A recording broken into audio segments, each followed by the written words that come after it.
Alright, so this is my review on The Evil Dead 1981. Well, there's no other Evil Dead, except for the 2016 remake, which I'll be doing, obviously. I'll be doing The Evil Dead Rise commentary as well. So basically, the film starts off of this group going into the woods to do whatever the fuck they were meant to be doing. I guess having sex or some shit, or staying the night there. I don't know. And you get camera footage of something following them, and so they get there, and weird shit starts going down as immediately as the first girl goes out. I forget her name, but she gets attacked by the woods and trees and shit. They basically tie her down with like the twigs and stuff, and then they rip her fucking clothes off. I thought the woods was trying to impregnate her, but that's not. I don't know if that's what the woods was trying to do in the first place. I don't know. So she ends up getting stabbed right in the vagina, I guess, and then she runs away. And then Ash is gonna take her home, but somehow the evil force breaks the bridge, which I did not know. Something like that powerful can break the fucking bridge like an exit. So after that, that woman ends up getting possessed. They end up putting her down in the cellar because that's the only fucking place that they could think of putting her. Um, but before that, they find out about this book in the cellar, and supposedly it possesses people. I don't get me don't call me out for this. I don't know what the Evil Dead book's about. Can somebody tell me, or I'll just look it up myself. But yeah, I'm a first time watcher. Okay, so I'm gonna assume that it possesses people and ends up turning her into a zombie because it literally looks exactly like a zombie, like a zombie.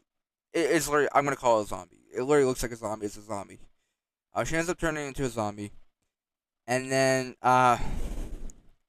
later, uh, Ash's girlfriend ends up getting turned into a zombie, and then his friend says he doesn't care, and you end up leaving anyway without Ash's girlfriend.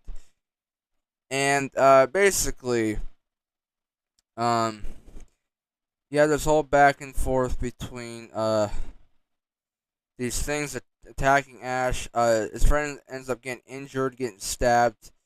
He ends up dying.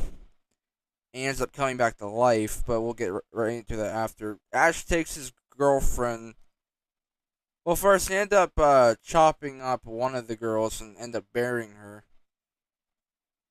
and then I literally why would what's the point of burying her? Like the woods is alive, so what's the point? Then after that, Ash ends up taking his girlfriend to the shed, and he was gonna cut her in half, but I guess he couldn't do it. I mean, I would have done it because at that point, it's not your fucking girlfriend anymore. Then after that, he had this whole showdown between Ash and the three of his friends. Basically, he lost three of his friends, which is fucking sad, I guess. Uh, but every time he kills them, white stuff like comes out of their mouth, like they foam out the mouth or something. It looks like milk. It literally looks like milk. I don't know if it's milk or not. It literally looks a lot like milk.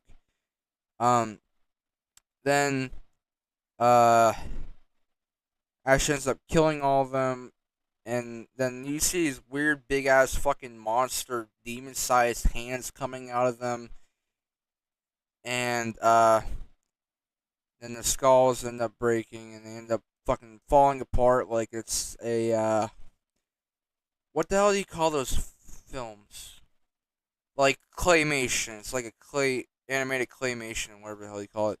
They end up falling to apart, and then well before that I forgot to mention Ash's girlfriend ends up getting stabbed in the fucking leg by a pencil.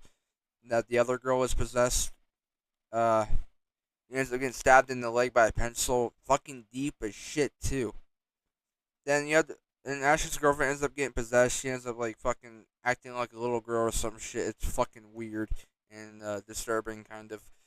Um, but back to what I was saying was that Ash ends up getting fucked up pretty much. Uh, pretty much throughout the whole movie. Every time when Ash tries to intervene and help out, he ends up getting fucking sent back into objects. He ends up getting fucking sent back into objects, which is funny. Um, then Ash ends up getting injured in the leg. They end up fucking really getting deep into his leg meat. Um, then after that, he opens the fucking book, and then it reverses all of it. It makes everything go away. But before that, they find like a little tape recording thing with a fucking, I don't know, voodoo spell or something that's like Oda Doda, like some shit like that. And that's what causes this shit to happen. What really causes shit to happen. Um but basically at the end, Ash is the only one left alive. He exits, and then he's about to go to the car, and then he turns around and the fucking thing attacks him, and then the movie ends. So I don't know if the thing attacked him and he died. I'm guessing not, because there's literally an Evil Dead 2 and Evil Dead or Army of Darkness. Sorry. What else is there? I forgot to mention. Um, Throughout the whole movie, he gets down to the cellar, and you get this like the fucking voices from the cassette tape thing. I don't know what the hell that's about. Um, but overall, for a movie, uh, for the Evil Dead movie, I don't know if you call it zombie film or whatever. I can look it up real quick. No, I can't. Okay. Zombies. They look a lot like zombies, but for a horror film like this, I give it a fucking solid 8. I mean, the acting, it was okay. I mean, it's comedy too, so it makes sense. Like there's parts where you're like questioning why don't they chop the head off of these fucking girls and stuff because they're possessed, and then you get the whole part where they don't act serious in the fucking situations.